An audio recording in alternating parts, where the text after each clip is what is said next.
In the tunnel. In the tunnel. In the tunnel. You're listening to In the Tunnel.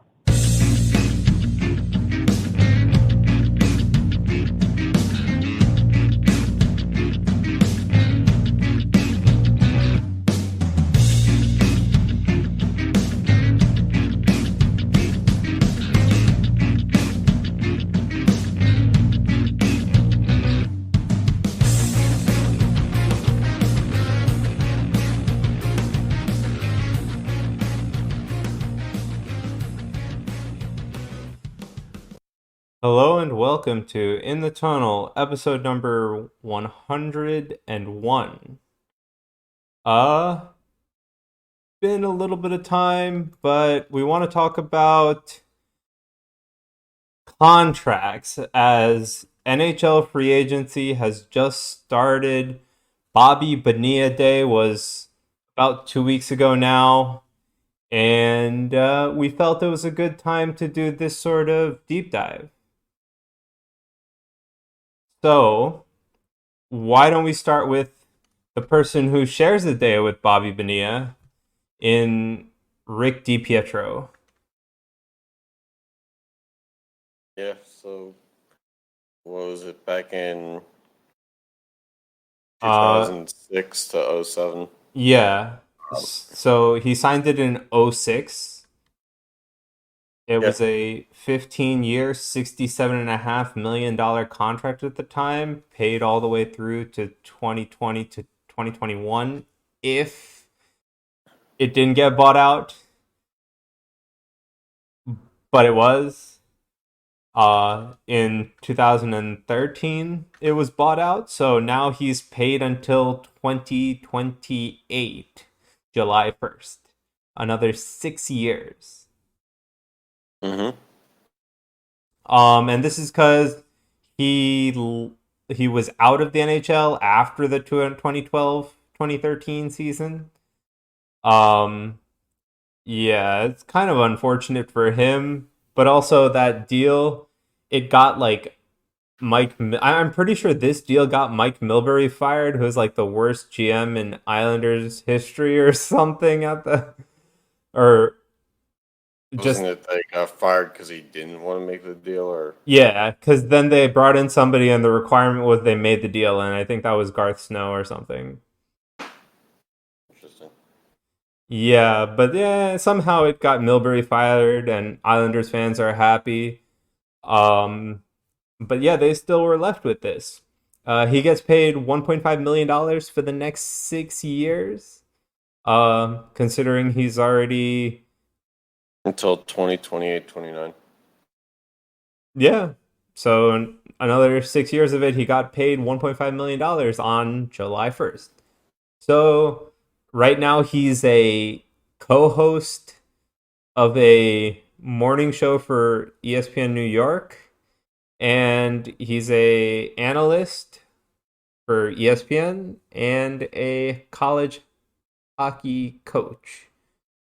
But let's talk about this contract, right? So it's a 4.5 million average annual value at the time, which is really high considering the NHL salary cap is not that high for like 22, 23 players. Right now it's in the 80 millions, but back then it was not there. So right now it would be worth 98 million if he were to sign the same, like with inflation, the same type of contract, right? Mm-hmm. I So wonder if the same cap restrictions exist for percentage of cap too. yeah, I don't know. I mean, since then there's been newer, like, since then there's a limit on the length of contract now too because of Ilya Kovalchuk, which I don't know if we'll get to, but yeah, there's a bunch of different restrictions. I don't know what the CBA limit is, but I don't think I've seen. Well, it has to have been ratified since the Yeah, two wild contracts, but yeah, it has to. But yeah, this contract turned out to be pretty bad for the Islanders. Everybody thought it would be because they're still paying him, still taking a cap hit. So All we know was actually, now that I think about it, wasn't Gaudreau's contract the other day 10 years? Gaudreau's contract was 7 years, 9.8 million. He Okay. could go up to 10 years though, definitely. Well, was that because he was with Calgary and they offered No, Calgary because for I sure? think the Devils were gonna offer 8 years. Yeah, maybe Calgary could go up to 10 years, but I think the Yeah, Devils were offering eight like a years. like a restricted free agency, the home or the team that has his rights. I don't Maybe. know. I, He was a UFA, he was a so UFA. I don't know. Yeah. I mean, there's nothing more to say about this. This is like a New York special because of Bobby Bonilla and this. Both teams have a pretty bad buyout contract on their books right now. It's Bonilla's is a also a little New York worse. special. Yeah, it's a New York special also because it's a world class fuck up, and only in New York City is that done not once but twice. Yep. All right. Why don't we look at the next one? So we have Chris Davis, who signed a 7 year, $161 MLB contract. So it's an average of 23 million a year. For 7 years, obviously, he would retire in 21 and be bought out uh in the 22 season.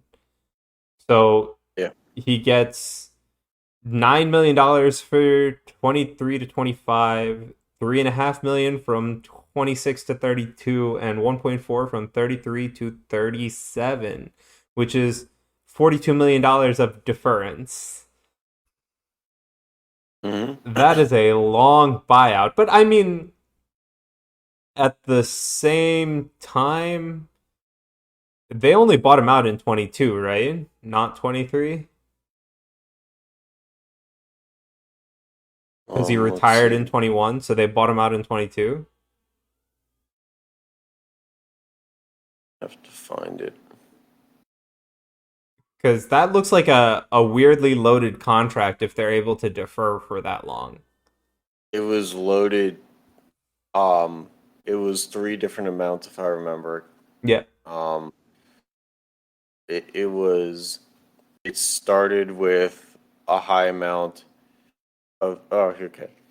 From 2026 to 2020 or to 2032, 3.5.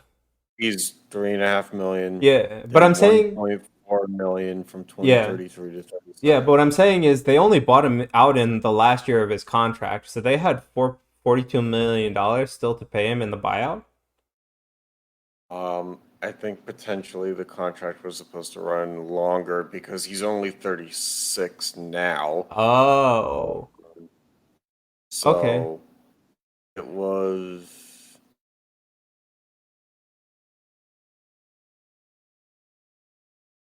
Because that's yeah, a okay. Okay. I gotta figure that one out. All right. Well, I 'Cause- mean, that's still pretty bad buyout length in my opinion. And that's So gonna he signed a 7 year contract on 2016. yeah. So So that would have taken him to 23, which is 20. next year. Yeah. So he retired 2 years Oh. out of his contract. Oh, so yeah, they get the free pass for this year, and they have to start buying him. Okay. Yeah, it makes sense. Yeah. All right. Well, let's look at another bad hockey contract. David Clarkson, the Devil, well, ex-Devil before he went to the Maple Leafs, 7 years, 36.75 million with an AAV of 5.25 million, which is really high for what he does for hockey. Wouldn't you agree? Yes. Yep. Because he was never more than what he never topped 50 points. Yeah, never. He was a grit guy. He was physical. He played along the boards. Was never afraid to make contact or get hit. Yeah. But like 46-point career high for a season yeah, and and was -8 doing it. yep, that was a devil season, right? 2012. Yeah. Yes. And except in the then last year. he also had a 14-team NTC, no trade clause. This is back when there were two less teams in hockey.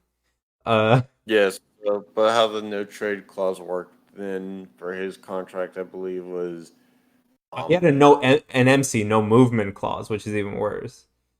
right, but wasn't that after a set number of years it was adjusted or something? Yeah, something like that. So he could initially submit a 14-team list. If they didn't, then if the players are representation didn't submit that, then Then it's um, whatever. He can be dealt whatever. right. But then 2 years later, they have veto rights or something. Yeah. But anyway, he never got more than 15 points a season in Toronto, and he was finally traded to Columbus in 2014. Yes, after a year and a half in Toronto. Yeah, and he only had 4 points in 2 seasons. Didn't really play much. Because he was bought out there. Yep. Which is hurting. Him. Yep. All I think right. what's hurting him more was the fact that he is 38 years old and declined basically and fell off a cliff in his prime years because he had 11 points at the age of 29. I mean, I also think when you pay 15 some at guy 30. 5.25 million, you're trying to put him in a role that he doesn't do, right? He was a fourth liner that was there to be physical and, play along the boards. $5.5 million is not a fourth line player. It's not even a third line player. You have to be top two in the NHL. Mm-hmm. So I also feel like it was like kind of they were just now caught in they're spending so much on this guy, they have to play him in a way, and he's just not that. Yep. All right, well, let's also take a look at the Canucks, who signed Roberto Luongo to a 12-year, $64 million contract at his time. He had Yeah, also had. looking back on it now, 12 years for 64 million is child's play for what today's money is. But I mean, yeah, he was supposed to be the star goalie, so five and a third AAV is child's play now, but that was still 10% of the cap back then, wasn't it?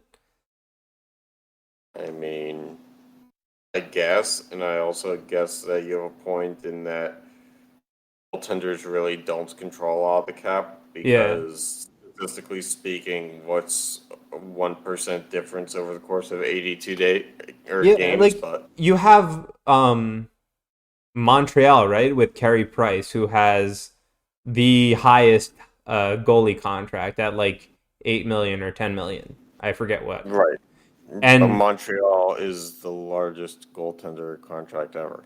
yes, and it's not really helping them as much as getting a goaltender worth 5 million and using that money to get another weapon or even a second, a third line weapon and a second line weapon. Also, I'd say the same thing of Bobrovsky in Yeah, Florida, who's getting 10 million a year. yeah, I agree.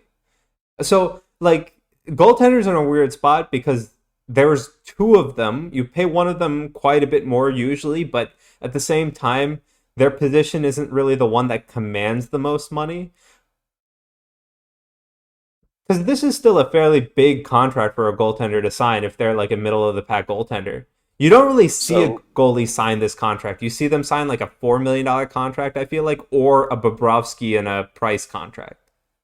so Price makes 10.5, Bobrovsky makes 10, Vasilevsky makes 9.5, and then John Gibson makes 6.4. Yeah, That's the exactly. high. But And you can see top three, and then John Gibson, $3 million lower. and then now the Toronto Matt Murray, who makes 6.25, which is its own nightmare. Hellebuck makes 6.16. But Binnington makes 6 even, Markstrom 6 even, Grubauer just under 6, Yeah. Quick still under 6. So I feel Just like 5 1/3 is like a middle of the pack kind of goalie rate. so let me just say that anybody from number 4 with Gibson at 6.4 to Sorokin at 25 The Rangers, is yep. within that $2 million difference. Yeah. So like goalies are in a weird spot. You pay the best of the best, which I would say Bobrovsky, Vasilevsky, and Martin Price Jones. are the best of the best. You pay them a lot of money, but if you look at Tampa Bay, they're having a bunch of cap issues, even though players are taking slightly more team friendly contracts. Aside from Sergachev, we have no idea what that is. But the rest of them, they didn't maybe take the most team friendly contract, but sure they could have gotten more money. Yeah. And I mean, you're still paying Vasilevsky 9.5, right? So, Yeah. but again, that's literal. There's such a difference between the top three and the rest of the pack. It makes me wonder because of how the Lightning have been so competitive for so long and at the top competing for finals every year, what the dynamic of that team would be if they kept everybody but Vasilevsky and just every year played with a different goaltender. Because as you said, to me, it's, like a new guy comes in and what's the real difference if So, I he's mean, competent? the problem is how long it takes goaltenders to develop, I think. And that's True, what but you allows. draft guys and they're in control at the NHL level for at least 3 years once they're there. But okay, like the problem is like you see Mackenzie Blackwood, right? He had one great season, then he followed up with last season. What the heck, right? I mean, Hmm. the Devils are bad. Don't get me wrong; it's not his fault, but like his play was different, Yeah, and but there is some merit to the top goaltenders. It's just the rest of the team really needs to take a team friendly contract. It just doesn't work otherwise because you give up so much firepower, as you're saying, right? Like the Avalanche, they made it fine. Tampa Bay has had players taking slightly more team friendly contracts every time, but that period is going to run out. yeah, it kind of did run But out before it even started because no, they had to. they had Yeah, others take yeah. more team friendly contracts before this. What I'm saying is they I'm made referring all the way back to before their competitive window was actually what it was. I'm referring to the Jonathan Drouin stuff. oh yeah, okay. They got They rid of him got though, rid didn't of they? guy. Yeah, they traded him because he wanted all that money. Yeah. And so their system started before they were even competing for, the finals because Hmm. they were getting to the conference finals at that point in time, but they also didn't have their players develop into what they are now at this point. Yeah. But the thing is, like, if you look at Tampa Bay, you always see Hedman and Stamkos, and they lead the team pretty well, I think. Yeah, and Hedman wasn't, you know, the star he was beforehand. No, but like it's paid off for them, but I think it's going to start to decline. Like they lost Palat. I mean, there's no guarantee Palat's going to do what he did in Tampa Bay, but he still was I would a say not. pretty like he's still probably worth something. It's just they couldn't pay the 6 mil or 5 mil for him, whatever he would have wanted. Right.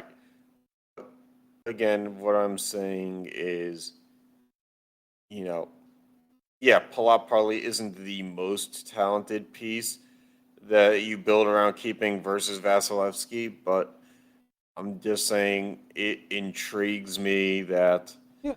um, teams don't say everything in front of this goaltender seems to be flawless, so the goaltender is interchangeable to a degree.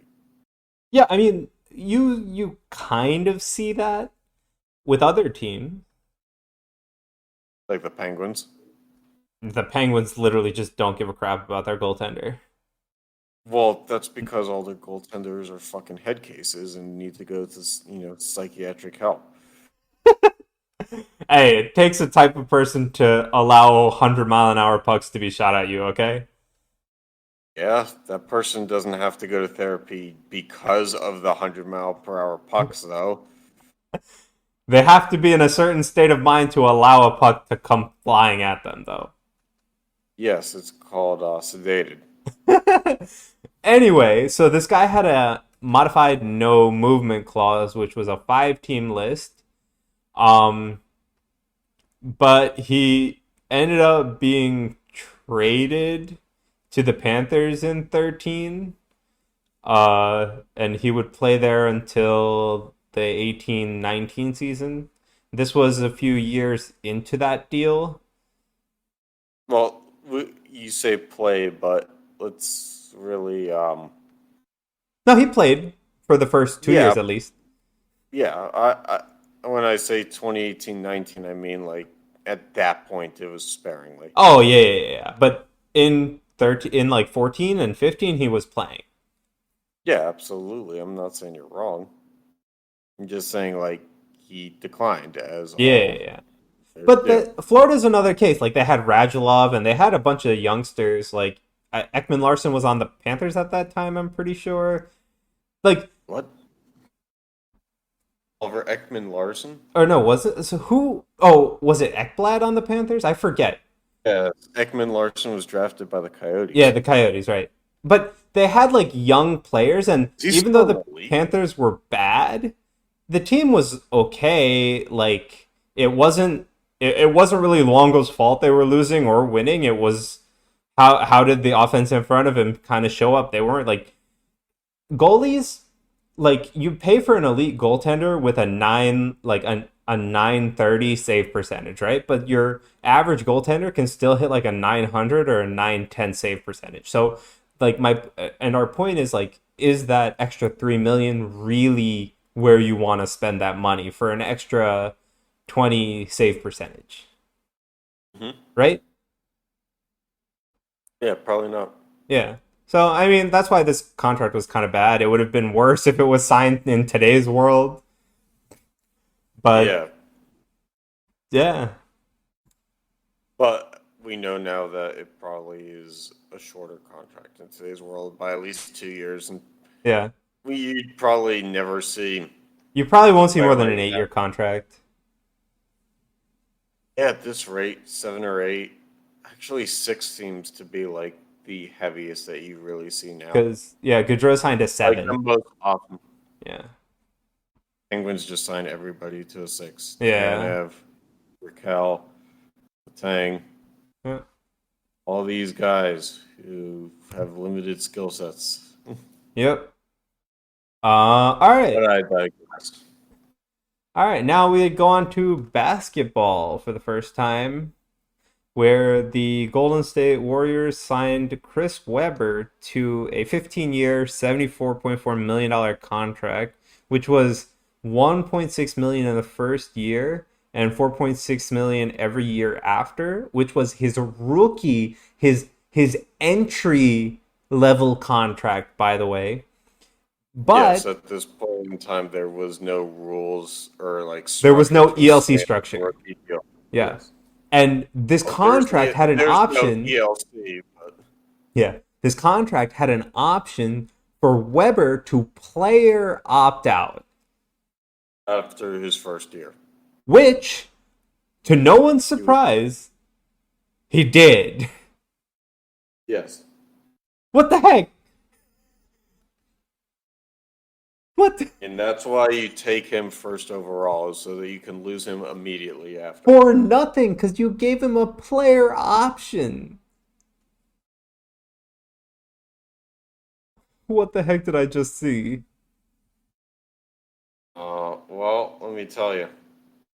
What makes it worse was this might have. I know we talked about the Orlando Magic in the last episode. this might have been like the smartest thing that they ever did, because the Magic selected him and traded him Wait, on draft night. And what? Well, what, they traded him so they got something, right? Weber was selected by the Orlando Magic with the first pick, becoming the first sophomore since Magic Johnson to be selected number one. They immediately traded him to the Golden State Warriors in exchange for Penny Hardaway and 3 future first round picks. And Golden State signed him to a player option first year deal. Yes, and nothing says this is stupid than watching your guy play 1 year, win Rookie of the Year, make And then All leave. NBA rookie first team, and then leave. So Great. basically, he played a prove it deal to be in the league, Mm-hmm. and he won. He bet on himself. He got the accolades, and he Yep. left. That's So he that is went. the worst contract in its own way for for the sports team. Great contract for Weber. Terrible for the sports team. All right. Well, let's continue. We're back to baseball here, where we have Miguel Cabrera Right, I'm signing. looking. I want to see how he went to the Washington Bullets. I want to see how they did in the next 4 years. And I just want to say maybe Google searching 1994 Bullets wasn't the like best idea I ever made, but it gave me the right results. Okay. So in the 4 years that he played for the Bullets, let's see here. 21 and 61, Okay.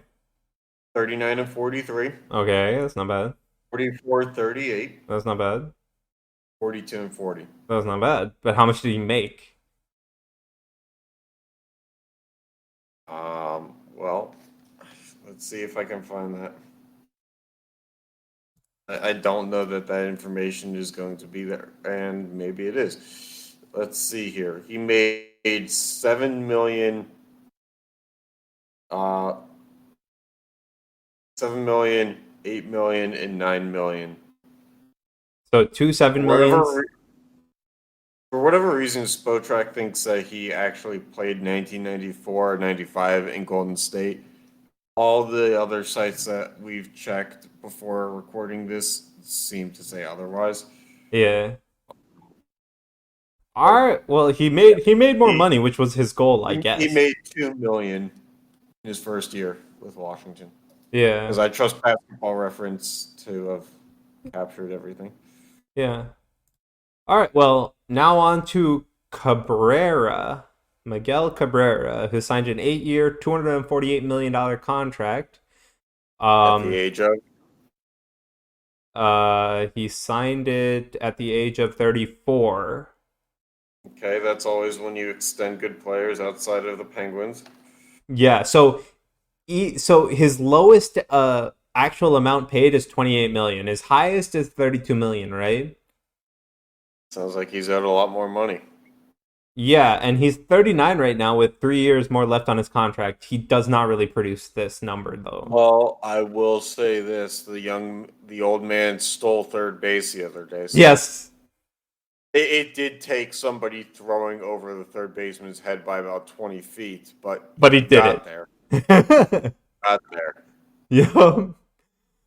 Was it a $28 million third base steal though? I can guarantee you it wasn't a $28 million third baseman.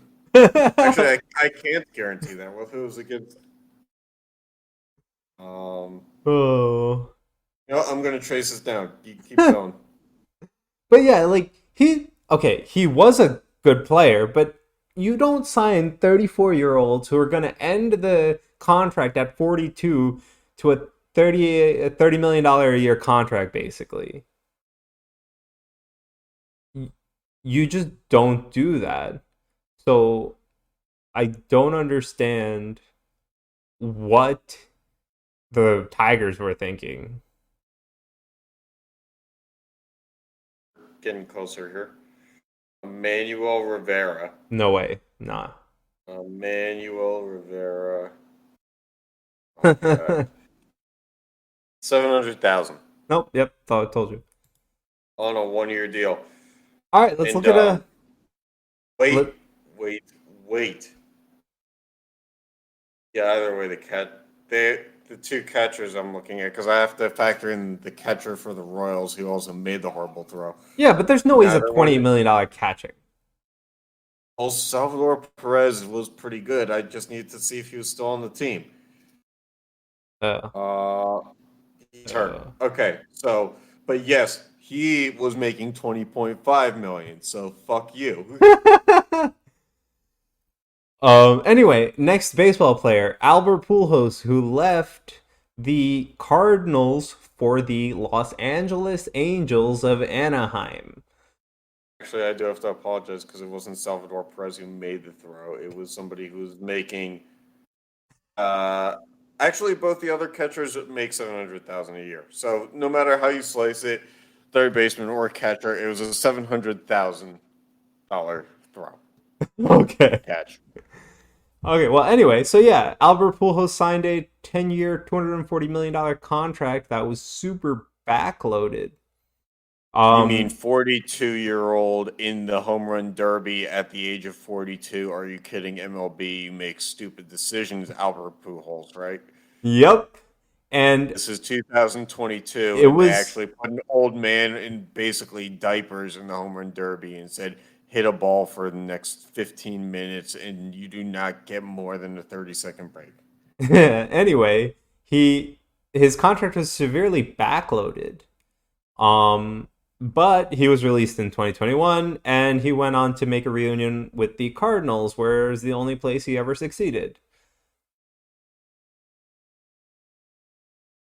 Yeah. I mean, it was honestly, it would have been a great deal for the Angels if they had released him sooner, Yeah, but especially because he was only a one-time All-Star yeah. in his tenure with the Angels. But um, I don't really know. Yeah. Like he didn't really get bought out of that Nope. as much as it just kind of mutually fell apart Yeah. because the Angels did not want to keep playing him at the age of 39 Nope. or 40, whatever the hell it was. Nope. Definitely And not. it's amazing in sports. Like, yes, I get that players need to feed their families and stuff forever, but you like, and not to keep going back to the Penguins, but you really got to stop paying players guaranteed money into their 40s. Yeah. You really need to stop that by age 38. 38's gotten it. It is cutting it, and that's why you can't keep pushing it to 40. Yeah. All Like right. 38 is kind of pushing it. Like David Clarkson is 38 now. Yeah, He's but been his out of the role, league okay, for 7 years. his role was never a $5 million NHL maker, though, like money maker. Right, but they gave him a contract as if he was going to play till 40. You don't understand. No other team would have given him that contract. Like, all Devils fans, Right, so why was one team giving him that contract? you have to ask Toronto, man. They have too much dough, apparently. Well, yeah, they didn't have any problem recouping it and giving it to Tavares to load his baby fucking house too. That the whole world can see that he fondled himself as a teenager in Maple Leaf sheets. Anyway, next contract. Prince Fielder, 9-year, $214 million. Yeah, and this one is more like not really the fault of anybody, just kind of unfortunate. Yeah, this one's like the most unfortunate of the bunch, but yeah, Tigers were trying to make a push to win, basically. So they signed Cabrera, Kinsler, and Victor Martinez. No, Kinsler was in the trade. We found because this is a re-recording. We tried to do this when Sean was here July 4th. I found out after the initial recording, Kinsler was traded in the Prince Fielder deal. Oh. Okay. But yeah, they were still trying to get a winning team right? But after Fielder signed that, it really didn't work out. He ended up being traded to the Texans 2 years after, so in 2014. Uh, Not the Texans. uh Texas, the Rangers. That Okay, guy. I could swear you said Texans, but Yes, I did, but the Rangers. The Texas Rangers is what I meant. yeah, Sorry. yeah, Uh had to be Anyway, done. he eventually had to retire due to injury, which is unfortunate. He was good before this contract, though. Like, everybody was pretty hyped for it. Yes, and not to mention that their lineup on most days in 2013 was Alex Avila himself, Omar Infante, Johnny Peralta, Miguel Cabrera, Torrey Hunter, Victor Martinez, and then what people thought was going to be a good Austin Jackson. Yep. It did Which not end should up have that made a way. championship run really. Not to mention pitchers of Doug Fister, Anibal Sanchez, Max Scherzer, Rick Porcello, Justin Verlander. Yep. So, I don't know. All right. Next, we have two contracts for the price of one. Both Ryan Suter and Zach Parise signed 13-year, $98 million contracts to play for their home team, basically. Literally identical. They both kind of just fell off a cliff in terms of Yeah. production. Both ended up being bought out last year. So Parise went to the Islanders and Suter to the Stars. Like, seriously though, both of their productions just kind of went down when they were supposed to be the star players, Mm-hmm. and they're getting paid to be the star players. Mm-hmm. Even then, like, there were some wild teams where they didn't have any supporting cast, but like even then they still didn't produce as the players. So I don't know. That contract was just all levels of bad. As a Devils fan, I really wanted to keep Parise, but there was no way. Like, we dodged a The, bullet. the the deal was too enticing. Hmm. Uh, but the dumber thing of all these is doing it twice at the same time. But also, I Without a think doubt. the Devils could have offered him more at the time. It's just he wanted to go back to Minnesota. Yeah. Again, we talk about why are you doing things to oversell when you have a deal that can work. If he was going to go back to Minnesota and he was so hell bent on going to Minnesota, why did he need a what 13-year deal to do it? Yeah, but he took less money apparently. Okay, yeah, I can tell you that because 13. I mean, that's basically he was making less money than Luongo. Yep.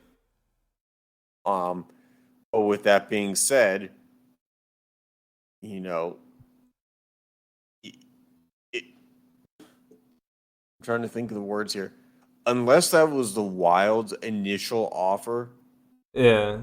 they massively oversold.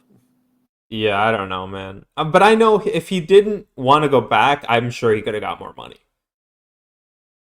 for Yeah. less term, probably, but still. So yeah, this deal was just all kinds of bad because they did it twice, and neither player really performed to any extent. Um. All right. Well, Ryan Sutter kind of did. Eh, He still was not. still a multi-time All-Star, but like the way that the NHL works is basically everybody gets a player. Yep. It's like every little league All-Star. Yep. All right. Last contract, which isn't a sports team's contract; it's a sports network's contract. Tom Brady signed a 10-year, $375 million contract, which After he will go unretired. into effect when he actually retires again. Right. This was something that maybe was negotiated when he was in his month-long retirement, but was not signed Until and after. sealed until after, as far as the general public knows, Mm-hmm. which makes it all the more interesting. And you gotta hope, as the TV network, that there's some kind of clause or opt out for the network somewhere. Because if Brady sucks at being an analyst, They're on the hook for a lot of money otherwise. Yep. And just for reference, right? This is the largest sports news broadcaster ever, or at least in the US. In recorded U.S. television, um, I think Brian Williams at one point. Now, granted, he's been kicked off of NBC News for a long time now, and the dollar was different than it is now. Yep. But I think he was making not close to that, but probably one of the closest earnings to that Yeah. before Tony Romo. But Um, then, and also for reference, currently Tony Romo is the highest paid NFL analyst at $175 million, right? mhm, In his contract for however mhm, long it is. mhm.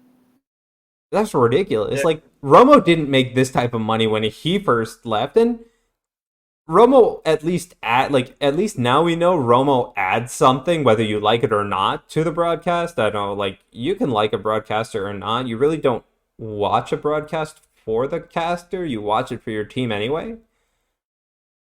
what's more interesting is, and I don't think I looked this up when we initially recorded it. Brady, with 1 year left on his contract, he's going to make 30 million this year, Mm-hmm. and so overall, his career earnings are going to be 333 million. Yeah, so he's making more. He's already slated to make more and in less time in his next phase. But By also Brady took hella team friendly contracts at New England. no, he restructured a lot. Yeah. Restructuring in the NFL just turns your money into signing bonuses and doesn't count against the cap. Oh. Oh, great. They really should count signing bonuses. That's Yeah, ridiculous. well, that's how a lot of quarterbacks, get big name guys to come play with them. Is they'll say, "I'll take a little touch less," because I will give you this though. In 2018-19, he did sign a 2 year Patriots contract for $30 million. Yeah, that's Now, ridiculously the cheap. signing bonus was 10 million. So It's still again, ridiculously cheap, right? 40 million, right, but he's basically making 20 million 10 a year. million a year. Yeah. No, 10 million. Yeah. And that's below average for Yeah. an NFL quarterback. Yeah. So yeah, we're just like baffled at this. Like he's really done nothing to deserve this. He's really done nothing to deserve making over double what the next person makes. Yeah. And Romo had to work for this contract. It's not like he just got 175 million when he started. Yeah.